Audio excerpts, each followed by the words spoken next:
우리 지난주에 그 나태주님의 들꽃이라는 짧은 시를 제가 같이 나눴던 적이 있었는데 되게 유명한 시잖아요. 자세히 보아야 예쁘다. 오래 보아야 사랑스럽다. 너도 그렇다.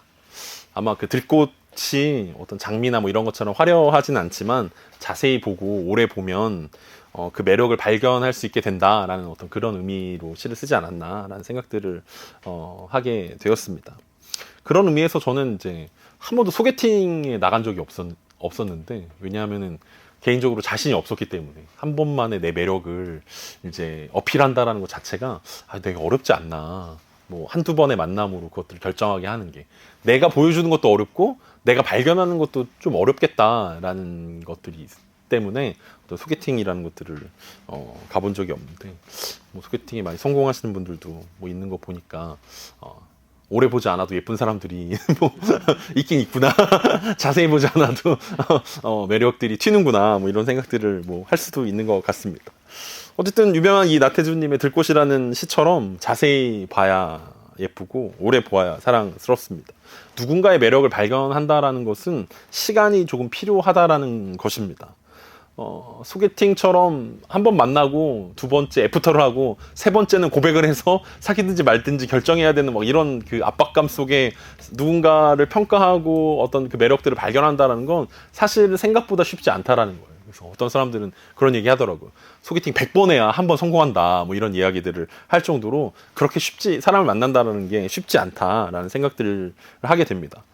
사람과 사람과의 만남도 그렇지만 신앙생활도 비슷하지 않을까라는 생각들을 하게 됩니다.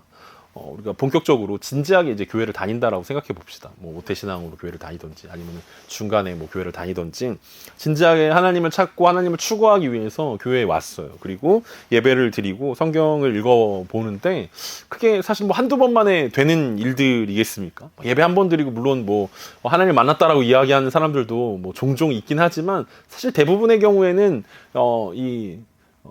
시처럼 오래 보고 자세히 봐야 어떤 그것들을 하나님의 살아계심과 역사하심과 그 하나님의 아름다우심을 발견할 수 있지 않나라는 것들이라고 생각합니다. 그러니까 소개팅을 하고 한두 번 더 만나본 다음에 이 사람 별로야 라고 이야기하는 것처럼 어떤 말씀에 대해서도 그렇고 예배에 대해서도 그렇고 하나님에 대해서도 그렇고 한두 번 뭐 나가보고 뭐 별로네 라고 이야기해버린다면 굉장히 큰 오해와 오류들을 범하는 일들이 될 것입니다. 어떤 첫인상이나 선입견들을 깨트리는 시간들이 필요한데 예수님에게도 그렇고 어떤 사람과 사람의 만남에서도 그렇고 자세히 오래 보는 시간들은 늘 필요하다는 것입니다. 그래서 우리가 설교를 듣건 개인적으로 말씀을 보건 어떤 짧은 시간 안에 우리가 뭔가를 얻어내려고 내가 여기서 빨리 오늘 말씀 묵상하는데 한번 슬쩍 읽고 인스턴트식으로 묵상하고 어떤 그 적용점들을 찾아내고 나 오늘 묵상했어 이렇게 하는 것들보다는 오래 곱씹어 보면서 하나님의 선하심을 맛보아 아는 것들이 필요하지 않을까라는 생각들을 하게 되고, 오늘 설교가 그런 설교였으면 좋겠습니다. 여러분들이 오래 곱씹어 보면서 처음 들을 때는 무슨 말이야 라고 생각했을지 모르지만 생각해보니까 집에 가서 생각해보니까 그런 뜻이었구나 라고 마음과 삶 가운데 변화가 나타나는 어떤 그런 오래 보는 말씀, 오래 듣는 설교가 되길 소망합니다. 우리가 계속해서 사도행전 3장에서 시작된 안진뱅이를 일으킨 사건의 마무리 부분이 오늘 본문의 내용입니다. 지난주에 이 베드로와 요한이 이 안진뱅이를 일으킨 사건 때문에 감옥에 갇혔고 대제사장과 사두개인들과 성전 맡은 자들 앞에서 예수 그리스도의 죽음과 부활을 변론하는 장면을 우리가 보았습니다. 무엇보다도 베드로가 전혀 위축되지 않고 종교 지도자들을 향해서 분명하게 너희가 예수를 죽였다라고, 근데 하나님이 살리셨다라고 전하는 장면은 꽤 감동적이기도 했습니다. 그러면서 베드로가 뭐라고 이야기하냐면 누구나 유대인들이나 이방인들이나, 물론 이방인에 대한 이야기는 하지 않았지만 뭐 평민이나 종교 지도자들이나 심지어는 대제사장에 이르기까지 예수 그리스도 이외에는 다른 구원받을 어떤 이름을 하나님께서 주신 적이 없다라고 분명하게 선포하는 장면을 우리는 기억합니다. 누구도 예수 그리스도의 죽음에 대한 죗값에서 부인할 수가 없고, 그가 부활하셨기 때문에 이 안진뱅이가 살아난 것이고, 건축자의 버린 돌과 같은 그 예수 그리스도가 모퉁이 돌이 되어서 새로운 성전, 새로운 교회가 시작되었다는 사실을 이제 베드로와 요한이 설교했던 그 장면이었습니다. 그리고 그 설교 이후에 사람들의 반응이 어떠했는지가 오늘 본문의 핵심입니다. 오늘 본문 13절과 14절입니다. 그들이 베드로와 요한이 담대하게 말함을 보고 그들을 본래 학문 없는 범인으로 알았다가 이상히 여기며 또 전에 예수와 함께 있던 줄로 알고 또 병 나은 사람이 그들과 함께 서 있는 것을 보고 비난할 말이 없는지라. 베드로와 요한이 담대하게 설교하는 것을 들었던 대제사장과 사두개인들은 깜짝 놀랐습니다. 왜냐하면 베드로와 요한이 학문이 없는 범인인 줄 알았는데 이들이 청산유수처럼 막 구약을 설교하고 막 예수님의 가르침과 동일한 가르침들을 쏟아내는 것들이 신기했기 때문입니다. 그래서 이전에 베드로 요한에게 물었던 것처럼 도대체 니네 배우가 누구냐? 도대체 누구의 가르침을 받고 누구의 사주를 받고 이런 일들을 하고 있느냐? 누구의 허락을 받았느냐? 누구의 가르침을 받았느냐? 이것이 이들의 궁금증이었다라는 것입니다. 공식적으로 성전에서 랍비 교육을 받지 않았던 제자들이 구약 성경을 해석하고 하나님에 대해서 말하는 것이 얼마나 그 청산유수와 같았는지 이들에게 그런 의구심이 들게 했다라는 것입니다. 한편으로는 이 종교 지도자들이 생각하기에 이 급이 맞지 않는 베드로와 요한을 상대하는 것 자체가 설교를 듣고 니네가 죄인이다라고 정죄를 듣는 것 자체가 자존심이 굉장히 많이 상했을 것입니다. 베드로는 우리가 지난번에도 살펴봤지만 예수님이 잡혀가셨을 때 대제사장의 앞에 서보지도 못한 사람 아니었습니까? 대제사장이랑은 말도 섞지 못할 되게 그 아래의 사람에 불과했다라는 거죠. 심지어 베드로를 상대해 주었던 사람은 누굽니까? 베드로가 불을 쬐고 있을 때 대제사장의 여종이 와가지고 너도 갈릴리 사람이다, 너도 같은 당이다라고 이제 무시당하고 의심당하고 추궁당했을 때 베드로가 막 그 종 앞에서도 벌벌 떨면서 예수님 모른다 그러고 예수님 저주했던 장면들을 우리는 기억하고 있습니다. 그런데 베드로와 요한이 이제 완전히 달라졌습니다. 대제사장 앞에서도 여종 앞에서도 벌벌 떨던 베드로와 요한이 이제 대제사장 앞에서도 전혀 주눅들지 않고 예수님의 죽음과 부활을 말하기 시작하고 있기 때문입니다. 이 대제사장과 서기관들과 바리새인들 그리고 이 성전 맡은 자들, 이 성전 수비대원들은 베드로와 요한을 학문 없는 범인이라고 생각했습니다. 우리가 흔하게 베드로는 어부니까 아무것도 못 배웠을 거라고 생각하는데 그런 뜻이 아니라 성전 안에서 엘리트 교육을 받지 못한 사람이다라고 생각했다라는 거죠. 그러니까 오늘날 우리가 얘기한다면 어디 신학도 하지 않은 사람이 막 성경에 대해서 막 얘기해라고 이야기하는 보통 그런 뉘앙스의 이야기 아닐까. 평신도들이 막 그래서 어떻게 이런 얘기를 할 수 있냐라고 이야기하는데 뭐 어떻게 보면 큰 관점에서 보면 베드로와 요한도 평신도라고 이야기할 수 있고 아니면 뭐 바울의 관점에서 보면은 만인 제사장이기 때문에 누구나 다 얘기할 수 있는 것들이긴 한데 어쨌든 오늘날에서도 여전히 어떤 배운 사람만 어떤 말씀에 대해서 설교할 수 있다라고 이야기하는 것과 비슷한 거라고 이야기할 수 있습니다. 그런데 그들이 뭐라고 이야기하냐면 그 베드로와 요한을 향해서 예수와 함께 있던 자들이다라고 이야기했습니다. 예수와 함께 있던 자들은 예수님의 제자들이라는 뜻을 가지고 있는데 우리가 마가복음 3장에서 12제자를 예수님께서 부르신 다음에 그들을 부르신 이유를 이렇게 설명한 적이 있습니다. 마가복음 3장 13절에서 15절에 보면 또 산에 오르사 자기가 원하는 자들을 부르시니 나아온지라 이에 12를 세우셨으니 이는 자기와 함께 있게 하시고 또 보내사 전도도 하며 귀신을 내쫓는 권능도 가시게 하려 하심이라. 예수님의 제자 훈련의 핵심 뭐였냐면 바로 함께 하는 것이었습니다. 그래서 12명의 제자를 부른 다음에 예수님께서 시키셨던 일이 대단한 게 아니라 옆에 두고 오래 보게 하는 것이었습니다. 예수님이 무슨 일을 하는지 오래 보라는 것입니다. 예수님이 어떻게 설교하는지, 예수님이 어떻게 병든 자를 고치는지, 예수님이 어떻게 사역하는지, 예수님이 어떻게 말씀을 읽고 해석하는지, 어떻게 잠을 자고, 어떻게 식사를 하고, 어떻게 사람들과 대화하고, 어떻게 사람들과 관계하는지 그냥 옆에서 봐라. 그게 예수님의 제자 훈련의 핵심이었다라는 거예요. 제자들에게 오랫동안 자신의 삶을 보여주는 것이었습니다. 처음에는 제자들이 예수님의 삶과 예수님의 가르침들에 의구심을 표하기도 했고 아리송하기도 했습니다. 그래서 말씀 마치시면 늘 제자들이 물어보지 않습니까? 예수님 무슨 의미입니까? 특히 예수님이 비유로 말씀하시면 제자들도 못 알아들어가지고 예수님 근데 그 비유를 왜 말씀하신 거죠? 무슨 뜻이었죠? 라고 속뜻을 막 물어볼 정도로 처음에는 예수님이 무슨 가르침을 하시는지 어떤 삶을 살아내는지 잘 몰랐다라는 거예요. 근데 3년의 시간을 보내고 부활하시고 40일의 시간을 더 보내면서 예수 그리스도를 제대로 보게 되었습니다. 베드로와 요한 그리고 제자들은 예수님을 오랫동안 보게 되었는데 그것은 예수님의 제자 훈련이었다라는 거죠. 그리고 그 결과 그들이 예수님의 참된 제자가 되었다는 것입니다. 그래서 대제사장과 사두개인들이 요한과 베드로를 향해서 너 예수와 함께 있던 자들 아니냐라고 이야기했던 것입니다.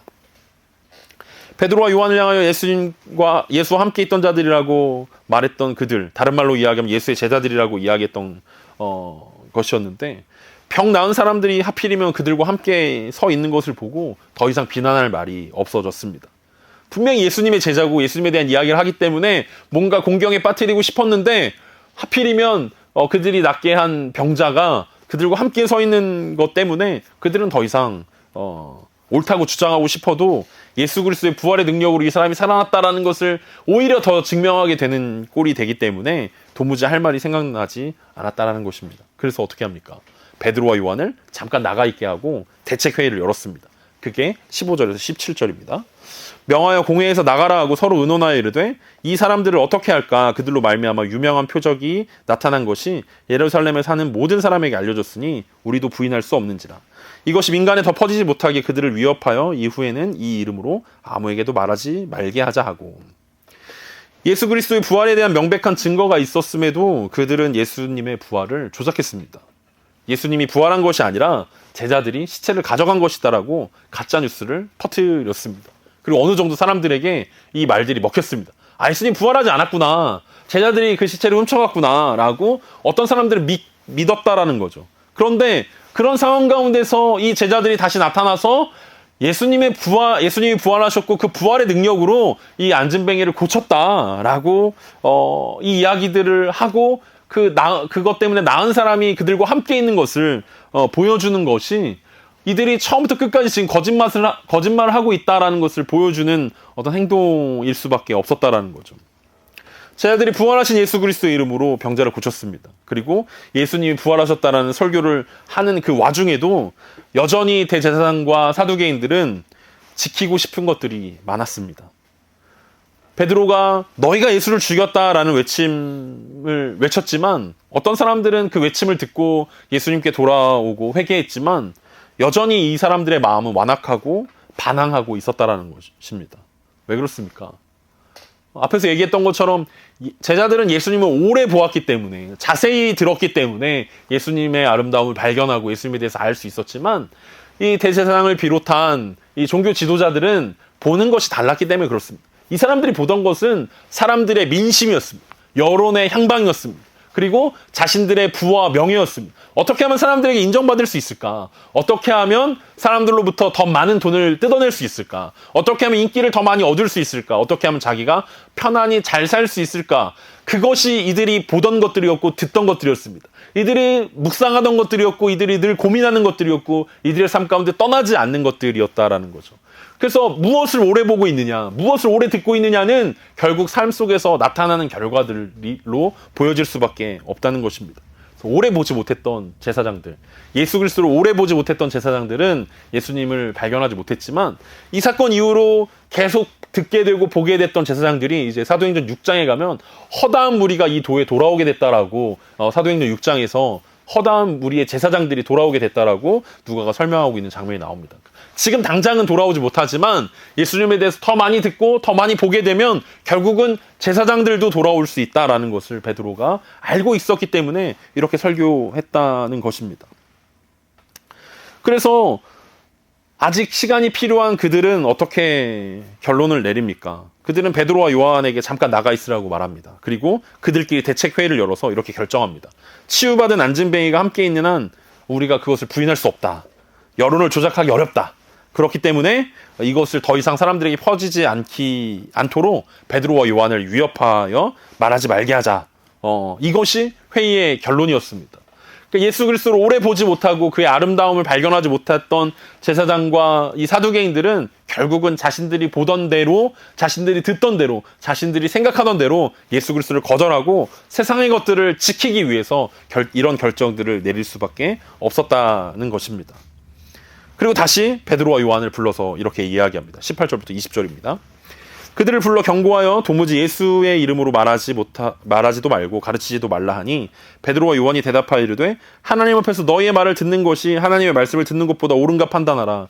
우리는 보고 들은 것을 말하지 아니할 수 없다 하니, 예전에 베드로였다면 이렇게 위협하고 가라 그러면 감사합니다 하고 풀려났네 우리가.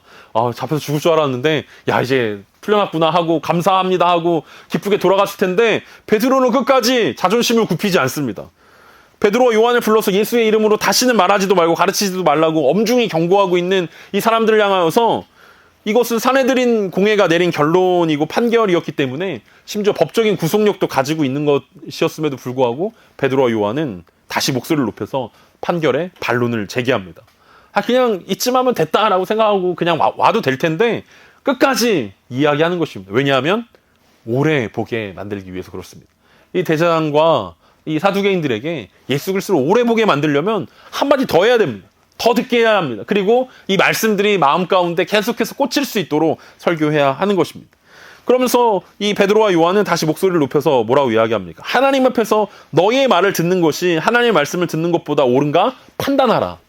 이 사내들인 공회는 재판장입니다. 그들이 결정을 내리는 거예요. 판단을 해서 결정을 내렸어요. 우리의 판단과 우리의 결정은 법적인 구속력이 있다라고 이스라엘 백성들이 다 동의하는 것들입니다. 사내들인 공회의 결과는 누구나 순종해야 하는 결과들입니다. 근데 베드로와 요한이 반론을 제기하는 거죠. 정말 맞게 판결했는지 내가 다시 한번 생각해봐라. 이 판결의 근거가 어디 있냐? 하나님 앞에서 하나님을 두려워하면서 했던 판결이냐, 아니면 사람들을 두려워하면서 너희들의 이권 때문에, 유익 때문에 했던 판결인지 다시 한번 살펴봐야 한다. 그리고 판결을 내려야 한다. 옳은가 판단해야 된다라고 베드로가 이야기하는 거죠. 대제사장과 사내들인 공회 장로들이요, 여기는 재판하는 곳 아닙니까? 여러분들이 하나님 앞에서 재판하십시오. 우리가 하나님의 말씀을 듣는 것이 옳은지 아니면 사람의 말을 듣는 것이 옳은지 여러분들이 한번 대답해 보시기 바랍니다 라고 베드로가 멋지게 이야기하는 것입니다. 방금 여러분들이 하신 결정이 정말 하나님 앞에서 한 결정입니까? 아니면 사람들의 시선이나 기분이나 전통이나 어떤 이익 때문에 한 것은 아닙니까? 그래서 바울은 훗날 갈라디아서를 통해서 이런 결정들을 이렇게 이야기합니다. 오늘 우리가 함께 성경 공부하면서 봤던 갈라디아서 1장 10절에서 이제 내가 사람들에게 좋게 하랴 하나님께 좋게 하랴 사람들에게 기쁨을 구하랴 내가 지금까지 사람들의 기쁨을 구하였다면 그리스도의 종이 아니니라. 바울은 사람들을 좋게 하지도 않았고 사람들에게 기쁨을 구하지 않았다라고 이야기하면서, 왜냐하면 자기가 그리스도의 종이기 때문에 하나님을 기쁘시게 하는 결정만 내렸다라고 이야기하고, 하나님을 기쁘시게 갈라디아 지역에 있는 교회들에게 진짜 복음을 전했다라고 항변하는 장면이 갈라디아서 1장 10절인데, 오늘 베드로의 이야기가 같은 맥락이라는 거죠. 정말 사내들인 공회의 결정이 하나님을 기쁘시게 하는 거였냐, 아니면 사람을 기쁘게 하는 거였냐. 만약 사람을 기쁘게 하는 거였다면 다시 판결을 번복해야 한다라는 것이 베드로와 요한의 이야기였습니다. 그러면서 베드로와 요한은 유명한 20절 말씀에서 하나님 앞에서 우리는 보고 들은 것을 말하지 아니할 수 없다라고 결론을 내립니다. 앞에서 예수님과 함께 했던 제자들이 그것을 보았다라고 표현합니다. 이제 보다라는 표현은 세 가지로 쓰이는데, 하나는 그냥 물리적으로 보는 것을 이야기합니다. 두 번째는 마음으로 보는 것을 이야기합니다. 그리고 또 우리가 자주 쓰는 표현으로 세 번째 의미가 있는데 뭡니까? 우리 언제 한번 보자라고 이야기하는 것처럼 만날 때 우리가 본다라는 의미를 씁니다. 예수님을 물리적으로 보았는지, 아니면은 마음으로 보았는지, 아니면 진짜 예수님을 만났는지에 대한 이야기라는 거죠. 베드로와 요한이 우리가 보고 들은 것을 말하지 않을 수 없습니다라고 이야기한 것은, 우리가 만났던 예수님에 대해서, 우리가 보고 우리가 들었던 예수님에 대해서 우리는 전하지 않을 수 없다라고 이중 부정을 사용해서 우리는 전해야만 합니다라는 것들을 이야기하는 것입니다. 그들은 눈으로 예수님을 보았고 마음으로 예수님이 하나님의 아들 주님이심을 깨달았습니다. 무엇보다 그들은 부활하신 예수님을 진짜 만났고 승천하신 장면 가운데 그들이 함께 했습니다. 그러하기에 그들은 예수님을 전하지 않을 수 없다라고 말합니다. 예수님을 만났던 그들에게는 이것을 말하는 것이 너무 중요한 일이기 때문에 그렇습니다. 그들은 또한 예수님의 말씀을 들었습니다. 예수님을 만났고 예수님의 말씀을 들었던 것을 훗날 요한은 이렇게 표현합니다. 요한복음 1장 14절에서 요한이 이렇게 고백합니다. 말씀이 육신이 되어 우리 가운데 거하심에 우리가 그의 영광을 보니 아버지의 독생자의 영광이요 은혜와 진리가 충만하더라. 요한은 분명하게 요한복음에서 자신이 하나님의 아들의 영광을 보았다라고 말합니다. 그리고 온 땅에 충만한 아버지의 영광을 보았고, 그리고 그 영광보다 더 찬란한 예수 그리스도의 십자가의 영광을 베드로와 요한이 보았다라고 이야기하고 있습니다.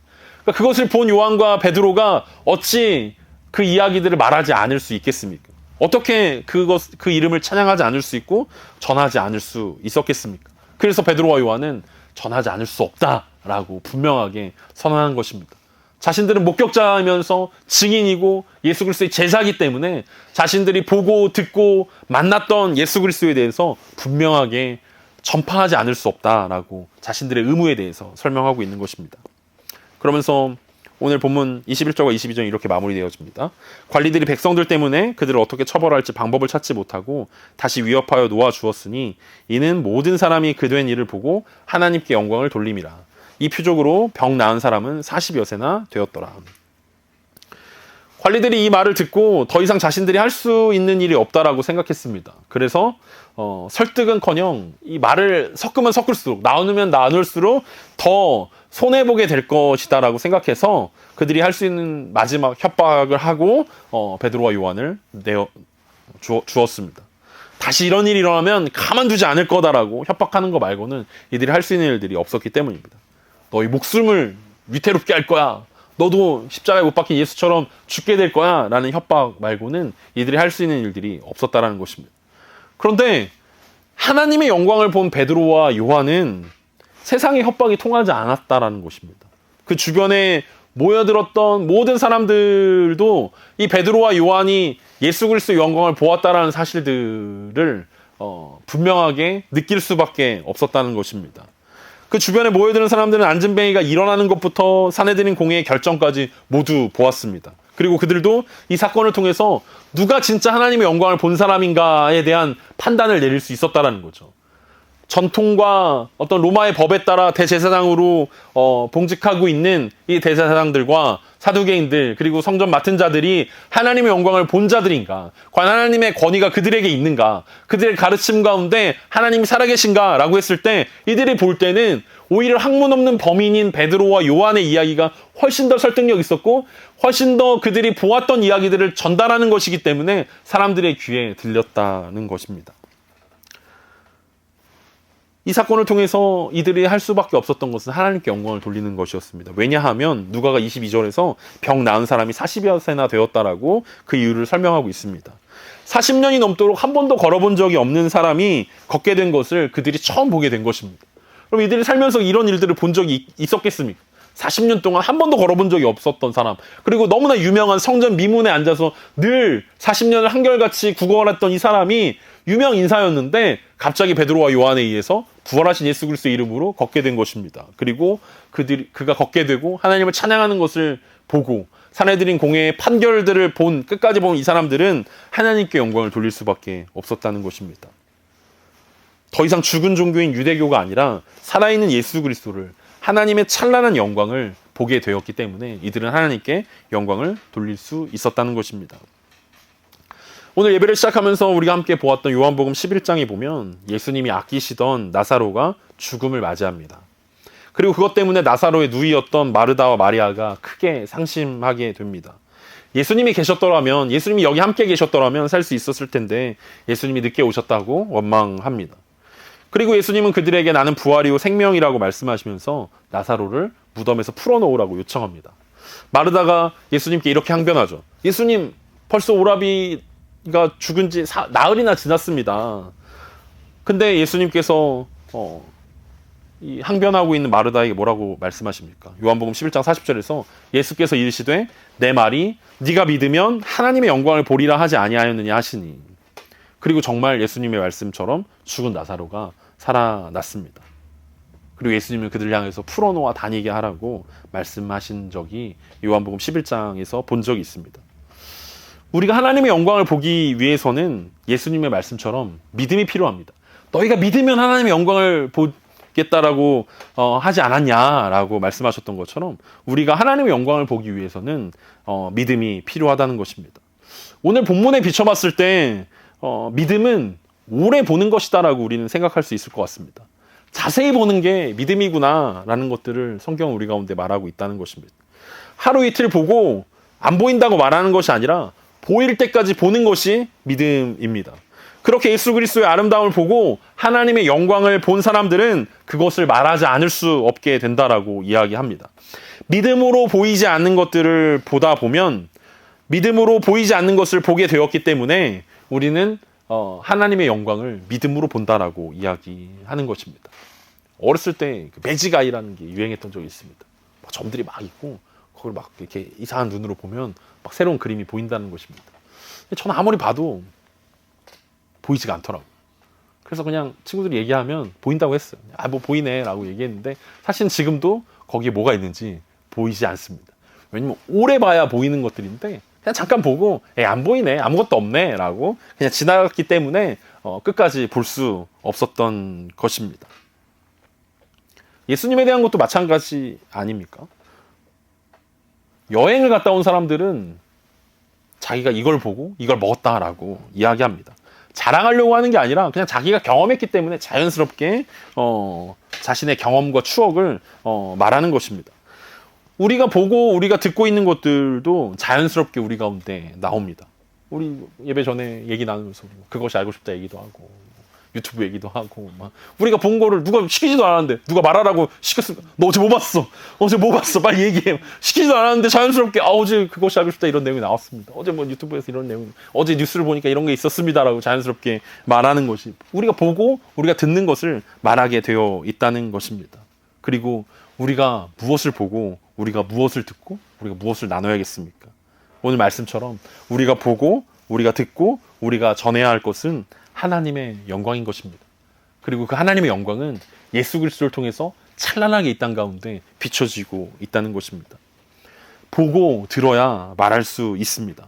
보고 들어야 살아낼 수 있습니다. 그래서 바울은 고린도전서 10장 31절에서 그런즉 너희가 먹든지 마시든지 무엇을 하든지 다 하나님의 영광을 위하여 하라고 말한 것입니다. 왜냐하면 하나님의 영광을 보고 하나님의 영광을 들은 사람만이 하나님의 영광을 위해서 살 수 있기 때문에 삶의 목적이 분명하게 하나님의 영광이 되기 위해서는 우리가 하나님의 영광을 보고 하나님의 영광을 들어야 된다라고 이야기합니다. 그리고 예수님은 하나님의 영광을 보기 위해서 우리 가운데 필요한 것이 믿음이라고 오래 보고 오래 듣는 것이 필요하다라고 이야기하고 있습니다. 그들은 보았고 그들은 들었고 그들은 살았습니다. 우리가 앞에서 그 들꽃이라는 시를 이야기했던 것처럼 오래 보고 자세히 듣고 그렇게 살아내는 것들이 우리 가운데 필요할 것입니다. 그냥 단순히 나중에 때 되면 해야지라는 것이 아니라 우리가 하나님의 말씀을 통해서 하나님의 영광을 추구하고 탐구하고 예수 그리스도의 영광을 바라보는 훈련들이 우리 가운데 필요하다는 것입니다. 오래 머물러서 오래 바라보는 훈련들이 필요한 것입니다. 우리가 잘 알고 있는 다윗이 밧세바와 동침하게 됐던 사건들을 우리는 보지 않습니까? 다윗이 하나님의 영광을 시편 27편에서 자신의 한 가지 소원이 있다면 평생 동안 하나님의 아름다움을 보겠다라고 다짐하고 시편까지 썼는데 결국 옥상에 올라가서 봤던 것은 한 여인이었습니다. 그리고 그 여인을 보고 또 보다 보니까 결국은 죄에 물들게 됐던 것을 우리는 성경을 통해서 볼 수 있습니다. 하나님의 영광을 보겠다라고 평생의 소원이 그것 한 가지라고 이야기했던 다윗이었지만 결국은 다른 것을 보게 되니까 금세 변질되었던 것을 우리는 성경을 통해서 볼 수 있습니다. 우리는 무엇을 보고 있습니까? 혹시 대제사장과 사두개인들처럼 세상의 것들을 너무 오래 보고 있지는 않습니까? 세상의 것들을 너무 오래 듣고 있지는 않습니까? 그렇다면 우리는 세상의 것들만 전할 수밖에 없을 것입니다. 하지만 우리에게는 베드로와 요한처럼 오래 보고 자세히 듣고 있는 일들이 있습니다. 그것은 바로 예수 그리스도고 그리스도의 영광입니다. 십자가에서 찬란하게 드러난 하나님의 영광을 우리는 더 오래 봐야 할 것입니다. 더 오래 들어야 할 것입니다. 그렇다면 우리는 그 하나님의 영광을 살아낼 수 있는 힘과 능력이 우리 가운데 주어질 것입니다. 그것은 우리가 반드시 해야만 하고 하지 않으면 안 되는 바로 그 일이기 때문에 그렇습니다. 우리가 바라봐야 할 것은 하나님의 영광입니다. 우리가 살아내야 할 것도 하나님의 영광입니다. 믿음을 통해서 오래 보고 자세히 들으십시오. 그때 하나님의 일들이 우리를 통해서 나타나게 될 것입니다.